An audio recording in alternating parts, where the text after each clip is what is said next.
The Fed15 podcast is presented by Serving Those Who Serve, a fiduciary, fee-based financial planning firm serving federal government employees and retirees all over the country. This podcast is for informational purposes only and is not intended to be taken as financial advice. All listeners should consult their personal advisors before taking any action.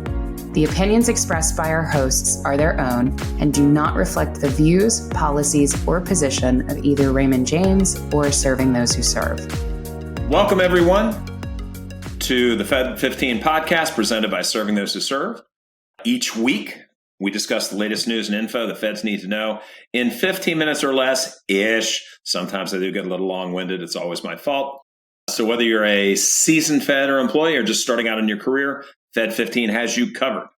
So grab your coffee, energy drink, green juice, kick back, unless you're driving, and we'll tell you what you need to know but might have missed. We are your hosts. I'm Dan Sipe, and I am joined by the luminescent Katelyn Murray. Oh, luminescent this week. Yes, you are luminescent. I like it. I like it. One of my favorite Jedi from the Star Wars franchise is named Luminara. Ooh, I'm not familiar with that Jedi. Probably no one is. That's a deep cut from the animated Clone Wars series. I'm a huge Star Wars nerd and Trek, actually. I don't discriminate between the two. A lot of nerds do. Got it. So you are Star Wars and Star Trek. I am both. So where do you come down on Strange New Worlds? I'm kind of digging it. Yeah. So I love it. I love that it's bringing Star Trek to a new generation. I am not, there's a lot of division in the Trekkie community between like, oh, this isn't the old stuff, but it's not supposed to be. It's kind of for a new generation, just like I grew up on The Next Generation, Star Trek The Next Generation. So Captain Picard is like my forever captain. But I love all of Star Trek, for sure. Engage, for sure. Go boldly. But yeah. So luminescent, I love it. Are we getting a new adjective every week? It's certainly possible. Okay. Well, I will look forward to that. You know, my nerd nickname is Thesaurus Rex. So you are a great words guy. You have a lot of really, really good words. You've taught me lots of words, which is hard because I read a lot. I have a lot of words myself. So I try and spread joy wherever I go. Yeah. You try and succeed. So this week we have a very interesting kind of deep dive. We're going back to folks who are diligent listeners of the podcast, heard our episodes, several episodes back. TSP, should I stay or should I go now? Shout out to Wes Battle. He's doing a seminal piece here. So we have the overview, 7 stays, 7 goes. Now I'm going to do a deeper dive into the 7 stays. This will be followed by the 7 goes, followed by Wes's advisor perspective. So I think this is really going to be an important series for folks because what you'll see from this one is we're doing something I don't think a lot of people are doing, is we're really working to be balanced on this. Yeah. So yes, I'm jumping in on the stay part. And remember, this is all inspired by the Clash song, Should I Stay or Should I Go? Awesome. Well, yeah, I think it'll be a really interesting episode, some good perspective. And then you'll be telling us what's going on with TSP right now. Yes. Yeah. So it's a TSP heavy episode today, actually. We're going to cover performance in the TSP over the past month or so and year to date at the end of the episode. So stay tuned for that. But first, let's learn a little bit about the TSP and all of the great arguments for using the TSP, staying with the TSP as a primary retirement vehicle. Well, if you say that you are mine, I'll be here till the end of time. Directly from the Clash. That might be a little overdramatic for this one, but it's kind of a good tie-in. So if you remember, I had 7 different ones. So I'm going to jump in with the first one, which is relatively low cost. Okay. The core funds expense ratios are really great. G fund is 0.057, F fund 0.078, C fund 0.059, S fund 0.090, I fund 0.064. Additionally, life cycle funds range between 0.060 and 0.069. That's pretty low. Mm-hmm. And that's a good thing. Now, as I mentioned in the flyover, and we'll get back to this, that doesn't mean the lowest anywhere. There was a time that it was. But for example, both Fidelity and Vanguard now offer index funds with lower expense ratios. I'll just say that right here because we'll hear that more on the go side. And remember, I'm not recommending anybody run right out and move money to those places. So if you're an active federal employee under age 59 and a half, you can rest comfortably in the knowledge that your TSP has pretty low expenses. So that's reason one. Let's head into reason two, which is it's easy. This kind of echoes my initial sentiments and comments, and this point is twofold. With only 5 core index funds and 10 life cycle funds, you don't have to go through hundreds of pages of prospectus to understand these things. They're very straightforward. That makes it pretty doggone easy, which, as you know, Katelyn, we favor that, indexes and enhanced indexes within our practice. And additionally, if you're already in the plan, you have no need for withdrawals. And, staying put requires nothing on your part. Right. That's my very definition of easy. I don't have to do anything. So that's easy. So let's slide into something that I just mentioned, which would be those life cycle funds. And those are also in the industry called target date funds, which essentially kind of become a self-contained mini asset allocation. And if you follow Wes's writings, if you followed our blogs, we believe in asset allocation. So with all the life cycle funds from L Income to L 2065, they all have a mix of the core funds. And to remind everybody, the core funds are C, which is U.S. large, like the S&P 500, F, which is U.S. bonds, G is short-term government securities. The I fund is the EFA index, basically Europe, Japan, Australia, New Zealand, and the S fund is the Wilshire 4500.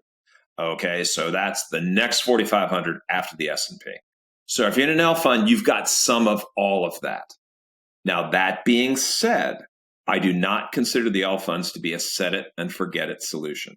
I do have some issues. We have some issues. Wes has some issues. So we'll be covering those in the next article. So you want to come back, we'll cover them here as well.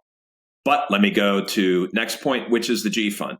G fund's unique. Can't get anything like it anywhere. It only exists in 2 types of accounts, TSP and Social Security. Short-term government securities can never lose money. So in the conventional sense, that's good. So $1 is always going to be $1.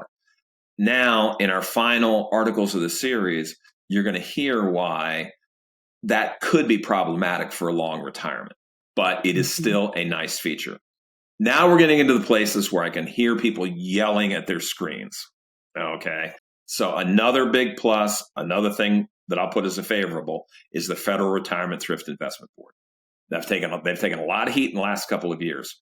Quick blurb. They're established in 1986 as far as the act that created FERS, charged by law to administer the TSP solely in the interest of the participants and beneficiaries.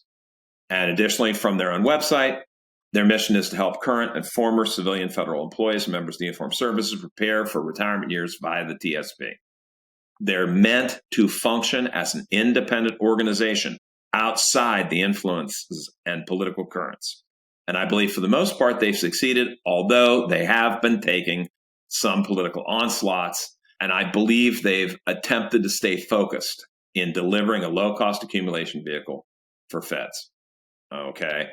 They've garnered some criticism and even some litigation for recent efforts, which is really going to get me slammed when I bring this up as a positive, which is number 6, which is the modernization efforts from 2019 through 2022. Okay. I get it. Nobody wants 2-hour wait times. I get that. But I'm speaking from the perspective of allowing increased withdrawal options, mobile applications, selective withdrawal for taking from traditional or Roth TSP balances. I'm sorry, those are all improvements, albeit overdue. I think they took way too long to get there, but those are all improvements.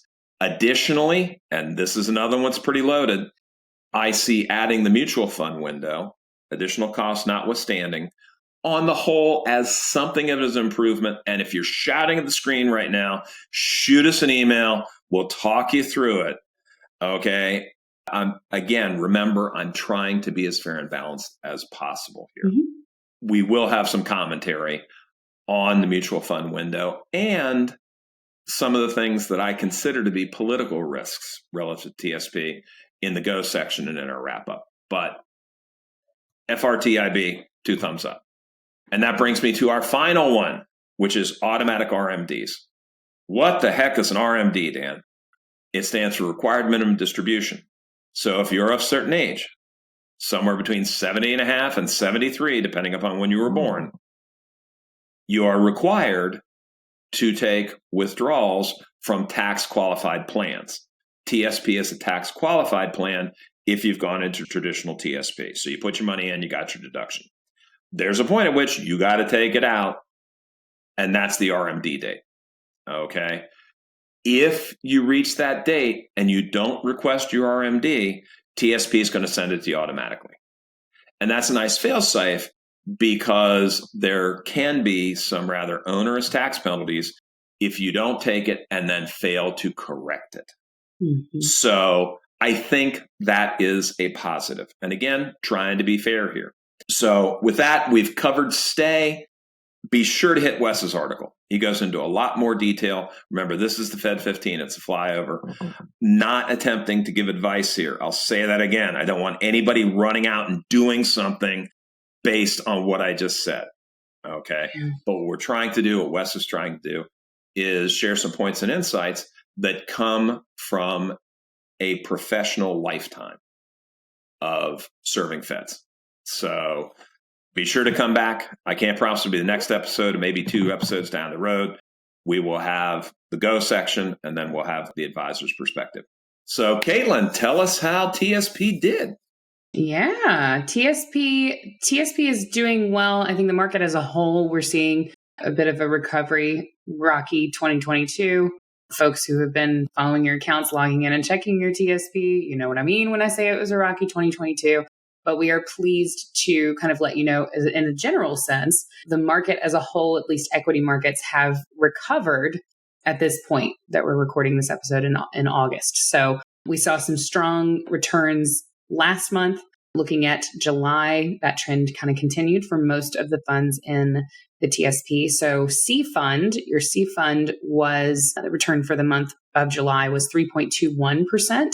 It is up 20.62% year to date as of end of July. So really strong performance there. The S fund for July was up 5.91%. Year to date is up about 19.3%.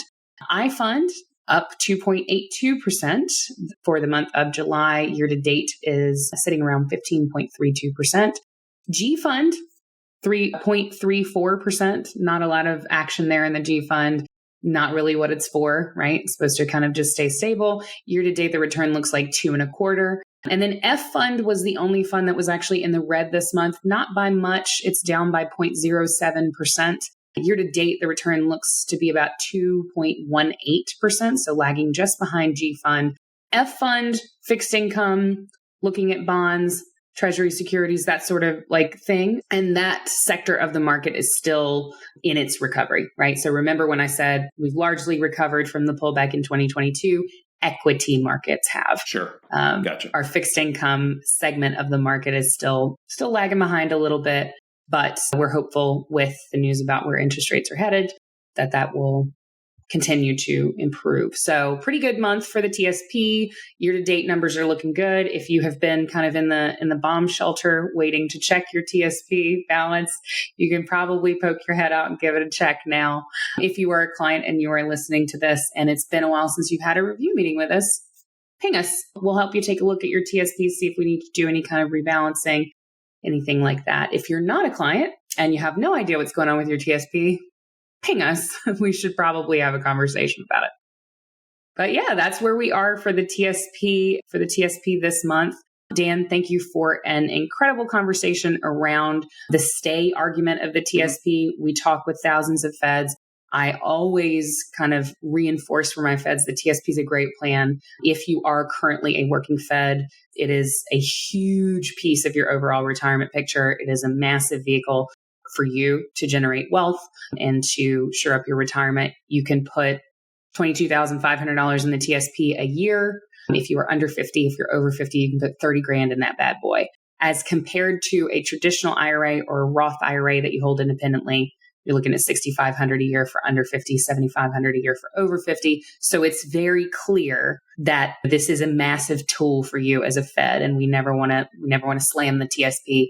But it's all about balance and perspective, and that's really what we're looking to do in that Stay or Go. And Katelyn, a lot series. of people don't know they can put all 22.5 into Roth, regardless of income.